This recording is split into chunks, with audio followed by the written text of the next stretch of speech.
আমি আমার মেয়েকে নিয়ে আসছি চিত্র প্রতিযোগিতা আয়োজনে। এ ধরনের আয়োজন করলে লেখাপড়ার প্রতি বাচ্চাদের আরো আগ্রহ হবে।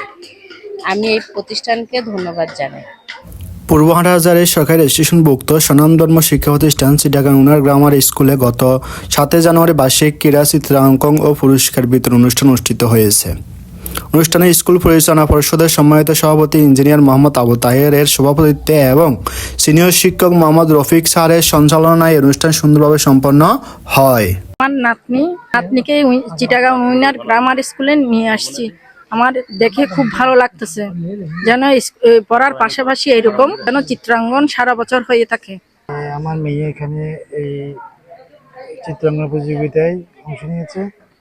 পড়ার মান ভালো হওয়ার জন্য অনুষ্ঠানের অংশ হিসেবে আয়োজিত চিত্রাঙ্কন প্রতিযোগিতায় 18টি স্কুলের শতাধিক শিক্ষার্থী অংশগ্রহণ করে। প্রতিযোগিতাটি 5টি বিভাগে অনুষ্ঠিত হয়। সেখানে প্রতিটি বিভাগে 3 জন করে মোট 15টি ক্রেস এবং সনদ প্রদান করা হয়। এছাড়াও বার্ষিক ক্রীড়া প্রতিযোগিতায় 10টি ইভেন্টে অর্ধশতাধিক শিক্ষার্থীর অংশগ্রহণ অনুষ্ঠিত হয়। প্রতিযোগিতার শেষে বিজয়ী শিক্ষার্থীদের মাঝে পুরস্কার বিতরণ করা হয়। অনুষ্ঠানের প্রধান অতিথি হিসেবে উপস্থিত ছিলেন অ্যালায়েন্স ক্লাব ইন্টারন্যাশনাল অ্যাসোসিয়েশনের ডিস্ট্রিক্ট গভর্নর রোটানিয়ান SM আজিজ। পড়ালেখার মাধ্যমে ছাত্রছাত্রীদের একটা আনন্দের প্রয়োজন আছে।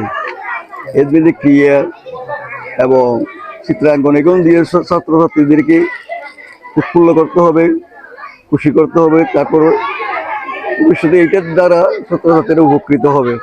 আমি চাই এই অনুষ্ঠানে যেমন প্রত্যেকটা স্কুলে করে এবং ছাত্রছাত্রীদের জন্য ভবিষ্যতে একটা কল্যাণ হয়। ছেলে যদি মন থেকে এগুলো আঁকতে না পারে তাহলে সে ছবিটা সুন্দর হয় না।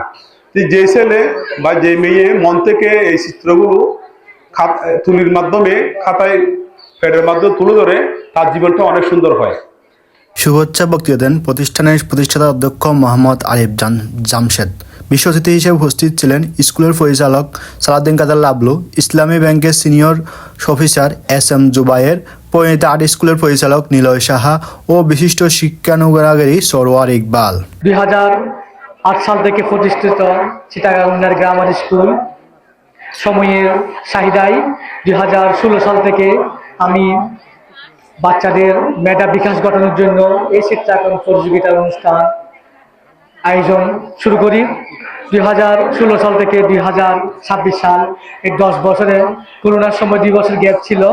এটা 8ম চিত্রাঙ্কন প্রতিযোগিতা এবং বিভিন্ন শিক্ষা প্রতিষ্ঠানের প্রায় 18টি শিক্ষা প্রতিষ্ঠানের প্রায় শতাধিক শিক্ষার্থীর অংশগ্রহণে আজকের এই চিত্রাঙ্কন প্রতিযোগিতায় আপনাদের সহযোগিতায় সফল করতে সক্ষম হয়েছি। সেজন্য আমি আপনাদের কাছে কৃতজ্ঞ। অনুষ্ঠানের অন্যতম আকর্ষণ ছিল শিক্ষার্থীদের মাঝে 2টি পুতুল উপহার, যা শিশুদের আনন্দে ভাসিয়ে দেয় এবং পুরো আয়োজনকে আরও প্রাণবন্ত করে তোলে। এ ধরনের সৃজনশীল শিক্ষামূলক আয়োজন শিক্ষার্থীদের মেধা সৃজনশীলতা বিকাশে গুরুত্বপূর্ণ ভূমিকা রাখে বলে অভিভাবকরা স্কুল কর্তৃপক্ষকে সাধুবাদ জানায়। অনুষ্ঠানে বিদ্যালয়ের সকল শিক্ষক শিক্ষিকা, শিক্ষার্থী ও অভিভাবকবৃন্দ উপস্থিত ছিলেন। আমরা ছোটকাল থেকে যে লেখাপড়া করেছি, যারা এখানে উপস্থিত অভিভাবকেরা আছেন, যারা সকলে কিন্তু আমরা জানি শিক্ষাই জাতির মেরুদণ্ড। কিন্তু আমি তো একটু ভিন্ন টাইপের কথাবার্তা বলি। শিক্ষাই জাতির মেরুদণ্ড আমি যদি বলি একটু উল্টাটা, আমি বলতে পারেন আপনি উল্টা কেন বলবেন?